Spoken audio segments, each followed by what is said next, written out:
There's something amazing about finding special mods for Hearts of Iron, and while Old World Blues is actually a mod I've been playing off and on for the last few years, since it's got its 3.0 patch last month, I feel it's really cemented and even expanded on everything that made it great.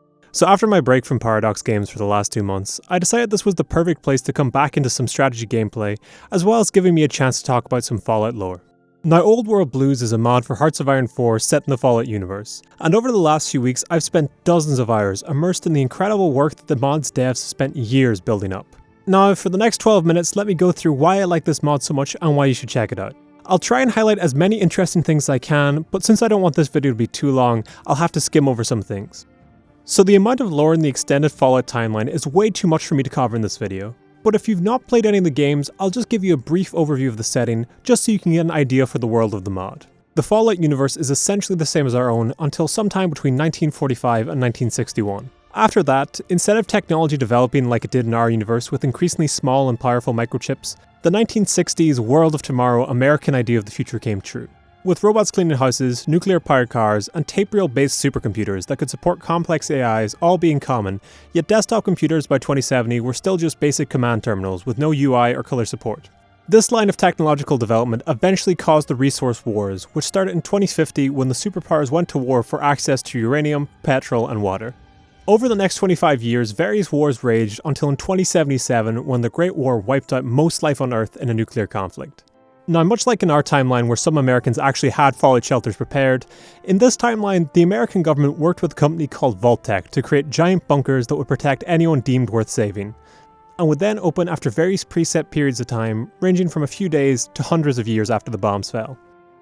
So basically, America is now a post-apocalyptic wasteland which has mutated wildlife, a lack of clean water, rare and powerful pre-war technologies, and hundreds of unique factions such as the various cultures that developed in vaults, people who survived the radiation, wasteland Mad Max-style gangs, as well as super mutants and rogue AIs.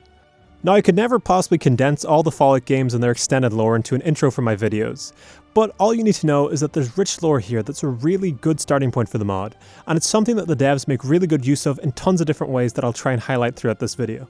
So moving into the setup for the actual mod, this mod takes place around 2275, which is 2 years before Fallout 3 and 6 years before New Vegas. So while it doesn't follow the events of those games specifically, it features a lot of the established characters and events, which gives this mod a nice blend of lore Fallout fans will like, but also freedom for the writers to play around with, which I feel gives this mod space to breathe and become its own thing. Originally, this mod centered around areas and factions that had been covered in Fallouts 1, 2, and New Vegas, which meant the American West Coast and some parts of Western Canada, but updates have kept expanding the playable nations, with major updates added in Mexico and most recently Texas, meaning the game is starting to creep its way over to the East Coast and will eventually get to Fallout 3 and 4 territory. Though this is probably going to take quite a while because the current roadmap has the team planning to redo some existing areas in between adding new regions. These updates have added more than just new nations, but I'll get around to those mechanics later on. For now, I want to touch on the tone that this mod goes for. So, if you're a fan of Hearts of Iron but not Fallout, or vice versa, you might be wondering if this mod is for you. And in my opinion, this mod does an excellent job of taking the mechanics of Hearts of Iron and merging them in with the wacky factions of the Fallout universe. So while I'm already a fan of both series, I think this mod is as accessible as any Hearts of Iron mod can be, and you won't actually need to know the lore from Fallout to get an enjoyment out of Old World Blues. And this moves me on to the amount of storytelling in this mod actually. So in terms of sheer text box size during events and focuses, Old World Blues falls into a space between base Hearts of Iron, which doesn't really try too much info dumping, and mods like the New Order that pride themselves on being mostly about solid world building and plot. So in Old World Blues, you can go through decently long periods in-game without reading and instead focus on gameplay. But you can also get some very well-written events, especially about things that are alt history even for the Fallout universe. And this leads to some factions being more lore-heavy than others, and I appreciate that for making the mod pretty versatile. Because I'm not always in the mood for lots of reading, but I'm also not always interested in fighting tough wars. Now, I'm not going to cover the writing here like I did for the New Order video, but I do have some final thoughts before we move on to other areas of the mod. I think the team have done an excellent job of hitting the tone of Fallout, and some of the stories they've made are incredible. In particular, the world building they've done in recent updates that move the mod into content that hasn't been covered much in canonical Fallout is a large part of why I've been enjoying the mod so much, and it takes the entire experience to the next level. So as I mentioned, the mod takes place in and around the time period of New Vegas, which means for that area there's a lot of stories for the writers to work with. But I think the further the mod has moved from its starting territories, the more creative the devs have become, which only makes me more excited to see where things go as they continue to expand the map. Having more faction and major players also means that you can have more interesting late game content, which is something I'll touch on soon. For now though, that's enough about the setup and overviews. Let's look at some of the other content. In my opinion, any Hearts of Iron mod is only as good as its focus and tech trees. A complex new map or fancy mechanics with only generic focus trees doesn't really make for an interesting game. And equally, if there's only one or two nations with good focus trees, it's likely things will get boring fast. This doesn't mean that dozens of bad trees make for a good mod either. But at the time of making this video, Old World Blues has 37 unique trees. 4 separate generic ones that represent the difference between gangs, different tribes and settlements, as well as a further 6 focus trees just for puppet nations.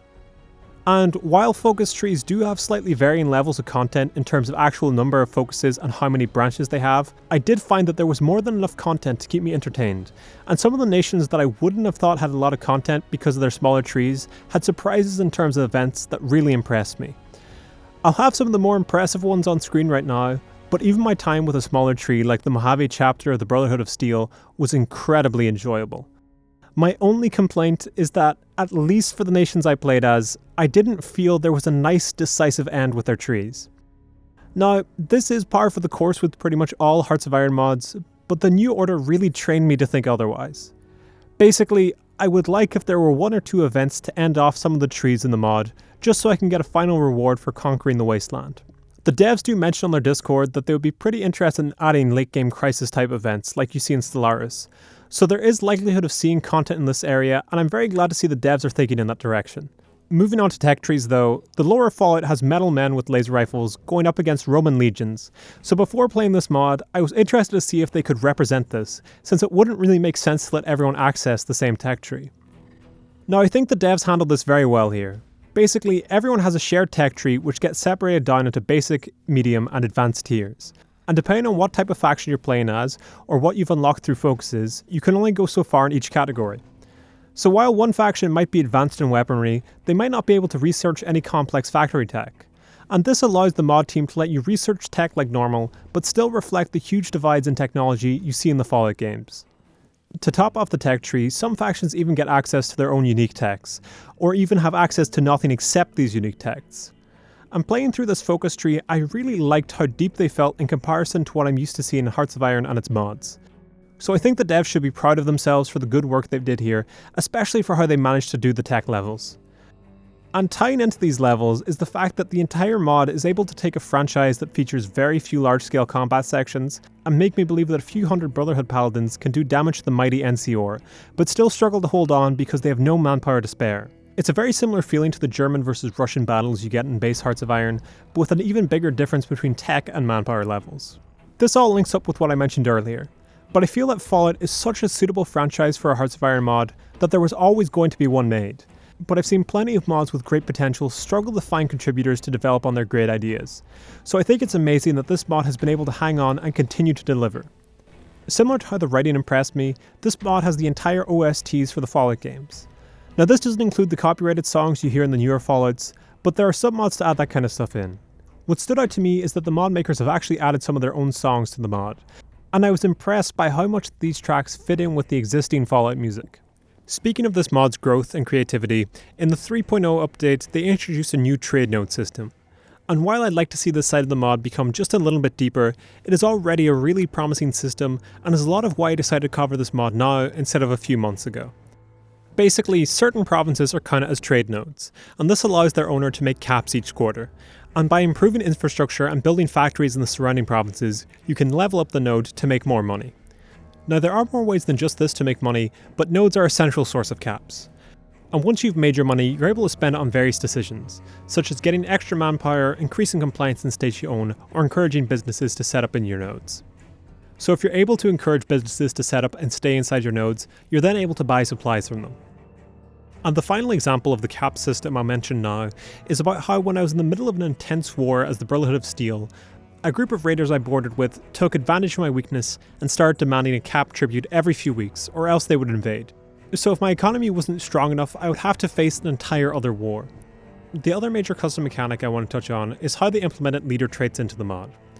So if you're familiar with Fallout, you'll know you have special points, which in part influence what perks you're able to unlock. Here in this mod, leaders can get assigned a number of special characteristics, and depending on which ones they have, they can choose from different unique leader traits.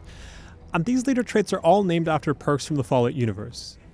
Now this feature is gated behind the leader trait system, which came in as part of the Waking the Tiger DLC in base Hearts of Iron, and while there's nothing the devs could do about it, the fact it's gated behind a DLC is the only reason I'm not even more hyped about this feature. There's actually a lot more mechanics in this mod as well, such as scavenging for equipment, a slave system, and then some country unique mechanics, such as Mirelurk hatcheries and the Twin Miller's nursery. Now, I don't think simply reading out mechanics is incredibly interesting, but I want to highlight that they exist because there's a lot of content in this mod that no doubt took hours to develop, but then gets buried because of how many cool features are in this mod. Speaking of one of those mechanics, and not to keep mentioning my other videos here, but if you see my review of base Hearts of Iron, you'll know I'm a sucker for achievements. So when I was playing this mod and got a pop-up saying I'd unlocked an achievement, I was surprised. But it turns out the devs have implemented their own custom achievements and have a little UI page where you can look over the ones you've unlocked, and I adore that they did this. I've already mentioned a few times that they've done a lot of cool little things like that, but honestly I wouldn't be talking about this mod if it wasn't for all these little details, because it's stuff like that that makes me want to tell you about this mod. And looking at the script up to this point, it feels like I've barely covered any of the actual features of this mod. But I've already mentioned the cool tech tree, dozens of unique focus trees, not to mention the mechanics they've been adding, as well as entire Easter egg nations. So before I move on to submods and wrapping this video up, I just want to emphasize that this mod is easily one of the best mods for Hearts of Iron. And like I said in the New Order video, that's not an easy bar to reach. And the amount of custom artwork, modeling, and music in this mod is crazy. So if you haven't played it, you definitely should. Now if you go to play this mod, you might find that certain nations that you like the idea of don't have their own focus trees, or they just don't exist at all. And this is where submods come in. Basically, the devs don't have time to make a unique tree for everyone. And in the case of the courier from New Vegas, simply don't think a tree could work representing one person. So members of the community have created submods which give trees to various nations. And while I won't be going through the content of individual mods here, some of them have incredible content. And I'm thrilled that interesting nations, such as the one that's actually run by the protagonist of Fallout 2, have a submod to flesh them out, or other submods such as Enclave Reborn, which actually adds in the remnants of the US government.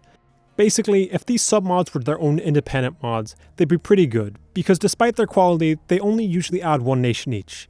But the way they slot into Old World Blues actually allows you to make the main mod even better. Before I just start listing off cool Fallout factions that I'm happy to see in this mod, I think I should wrap up this video. By now I've hopefully made it clear that I like this mod a lot, and if I had the time to try coding in Hearts of Iron, I would definitely make my own submod. But until that time, I'm just going to keep enjoying the great work of the Old World Blues community. Getting any excuse to play Hearts of Iron is always very relaxing for me, so after the stress of trying to get that Alan Wake video out in time for Halloween, I was very happy to get to try this mod out. If you guys haven't noticed, I crossed over 1,000 subscribers since the last video, so consider this the 1,000 sub special, and I want to thank you all so much for your support over the last few months. As always, I adore getting your comments, and liking the video does a lot to help me in terms of getting that sweet algorithm attention. But until next time, follow my Twitter maybe, at me with some funny jokes. It's the best way to keep up with me when I'm working on these videos. But I appreciate you so much for watching this, and I'll see you next time.